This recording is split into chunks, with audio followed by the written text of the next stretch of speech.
Hola, soy Pedro Ángel López Miñarro, profesor de la Facultad de Educación de la Universidad de Murcia, y vamos a continuar con el tutorial de hiperlordosis lumbar y concretamente vamos a hablar un poco sobre los factores que afectan a la curva lumbar. En este sentido, vamos a empezar por una cuestión que tiene que ver con la moda y que se suele relacionar con la existencia de cambios en la curvatura lumbar, como es el uso de los tacones.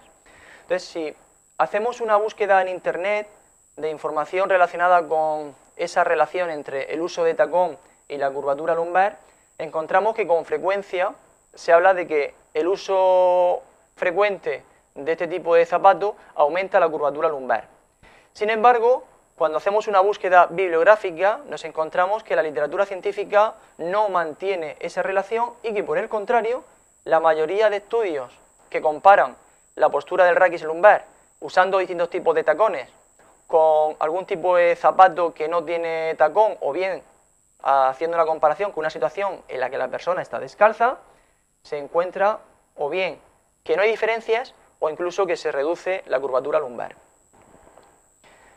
Por tanto, nos tenemos que plantear qué hay de realidad en muchas de las informaciones que nos podemos encontrar, aunque hay que detallar que no siempre la literatura es coincidente, aunque la mayoría de estudios van en un sentido. En este caso, por ejemplo, este estudio Russell y colaboradores del año 2012, ellos comparan la lordosis lumbar, y lo hacen tanto en hombres como en mujeres en este caso, estando de pies descalzos, así como después de andar y estar de pie con unos tacones durante un tiempo de 10 minutos. Comparando una situación con y sin tacones, sus resultados no encuentran efectos significativos del uso del tacón en la curva lumbar. No hay cambios significativos estadísticamente hablando. Este trabajo que estamos comentando, podemos ver en la imagen cómo se compara a los diferentes participantes en función de las situaciones que se han encontrado. Entonces, cada sujeto, con la simbología, nos va mostrando si lo que se produce es un incremento de medir la curvatura lumbar sin tacones a medirla con tacones, pues sujetos donde se produce un incremento de la curvatura al usar los tacones. Sin embargo, otras personas que al usar los tacones decrece, se reduce la curva lumbar, y algunos casos en los que no existe algún cambio. Entonces, como vemos, existe variabilidad intersujeto, los diferentes sujetos responden de una forma diferente, no todos igual, pero existe mayoritariamente más cuadraditos azules, que significa que existe una disminución de la curva lumbar al colocarse los tacones. En esta revisión bibliográfica sobre el uso de los tacones, que es relativamente reciente, del año 2013, encontramos que concretamente en la población adolescente el uso de tacones sí se vio que se relacionaba con problemas posturales, porque cambiaba la postura cervical, llevándola a una posición de flexión. En este caso sí encontraron que había un aumento de la lordosis lumbar, así como de una anteversión pélvica, donde la pelvis se va a mover en sentido anterior, y combinado con una posición de valgo de rodillas. Y en este trabajo de revisión encontraron que tanto la altura del tacón como el ancho que tiene el tacón eran lógicamente las variables que más afectaban a la postura corporal que adoptaban los sujetos. Otra cuestión que suele analizarse en la relación de curva lumbar con factores relacionados con la condición física es todo lo que tiene que ver con el trabajo abdominal y con la resistencia de la musculatura abdominal. De forma que existe la teoría de que una debilidad de la musculatura abdominal va a favorecer un aumento de la curva lumbar. ¿Por qué? Porque va a favorecer que la pelvis se desplace en anteversión y por tanto esa anteversión cambiaría la curvatura lumbar aumentando su grado. Sin embargo, por el contrario, una musculatura bien desarrollada pues podría generar la situación contraria. En principio, los datos lo que muestran es que no existe una evidencia clara de que exista esa relación de esa forma. Lo que los datos sí parecen mostrar es que existe relación entre la lordosis lumbar y la ratio de fuerza entre abdominales y lumbares, es decir, la relación entre musculatura anterior y musculatura posterior. De forma que, cuando ese ratio de extensores partido por flexores va aumentando, vemos que la lordosis lumbar también aumenta. Cuando existe un predominio de la fuerza en la musculatura extensora, la musculatura lumbar sobre la flexora, la musculatura abdominal, se produciría un aumento de la curvatura lumbar en esas personas. De modo que no es tanto cómo se encuentra la musculatura abdominal, sino en sí una relación del juego que hay entre una musculatura, tanto flexora como extensora, que son antagonistas y que van a determinar en parte, junto a otros factores, cuál va a ser la curvatura de esa zona. En este caso es importante tener muy claro que la postura del raquis lumbar depende de forma muy importante de cómo está dispuesta la pelvis. De forma que si tenemos una retroversión pélvica, nos encontraremos con una disminución de la curvatura lumbar, y si por el contrario se produce una anteversión pélvica, nos encontraremos un aumento de la curvatura lumbar, como encontramos en este caso. Eso lo podemos ver también en esta imagen, en la que vemos cómo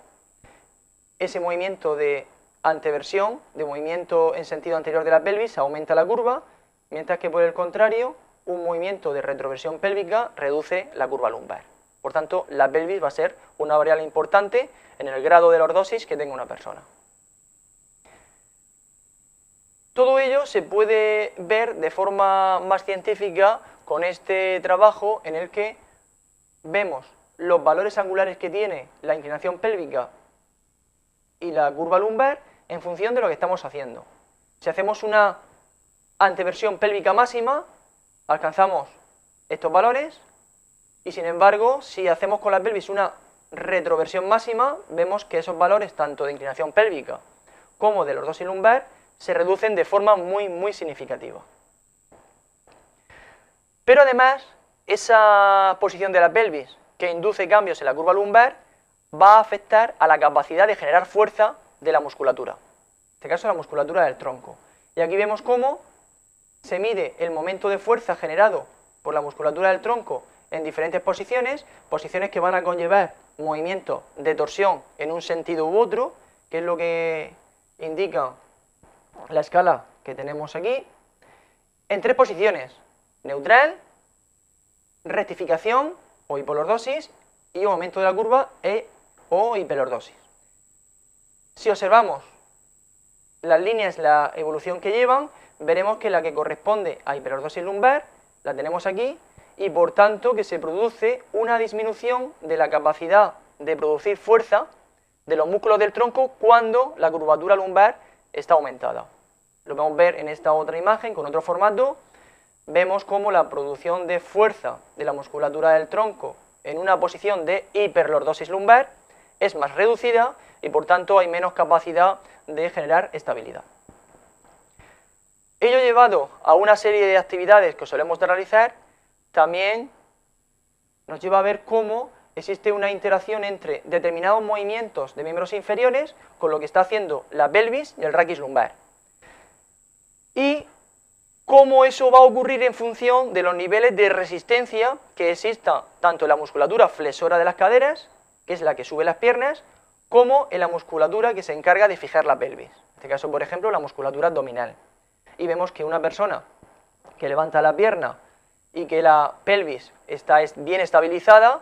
no se producen grandes cambios en la posición de esta estructura ni el raquis lumbar, y por tanto no nos lleva a una postura de hiperlordosis lumbar. Sin embargo, en la imagen inferior observamos cómo ese aumento de la actividad de la musculatura flexora de cadera al levantar la pierna, si no hay una musculatura del tronco capaz de fijar bien la pelvis, produce una anteversión de esta estructura que se asocia a un aumento de la curvatura lumbar. Otro aspecto importante analizado es si influye la práctica físico-deportiva frecuente con el grado, el ángulo que tiene la curvatura lumbar. Y tenemos evidencias de que existen diversos factores. Hemos hablado de la edad, hemos hablado del género, veremos algo sobre el índice de masa corporal, hablamos de la etnia, pero también de la práctica deportiva. Y podemos ver que esa práctica deportiva tiene cierta relación con cambios posturales que se pueden producir cuando el volumen es importante. Y una de las cuestiones interesantes que también relacionan la práctica deportiva y la lordosis lumbar es que existe una relación positiva entre una hiperlordosis lumbar y la aparición de alteraciones tales como la espondilólisis y la espondilolistesis ísmica. Ahondando un poquitín más en la relación de práctica deportiva y morfotipo raquídeo, en este estudio de Bodis y colaboradores del año 2000, observaron cómo niños entre 8 a adolescentes, casi adultos, 18 años, encontraban que la lordosis lumbar era mayor en aquellos que practicaban algún tipo de deporte respecto a los que eran sedentarios. Como decíamos, la obesidad, el índice de masa corporal, pero en este caso donde se acumula el exceso de peso, va a ser un factor importante, y esa obesidad, sobre todo abdominal, se ha podido comprobar que produce un aumento de la curvatura lumbar. Esto se relaciona mucho con otra situación que es la del embarazo, en la cual se ve que hay un aumento significativo de la lordosis lumbar, sobre todo en el último trimestre, que si la mujer ha tenido embarazos previos, ese aumento de la lordosis es más acentuado,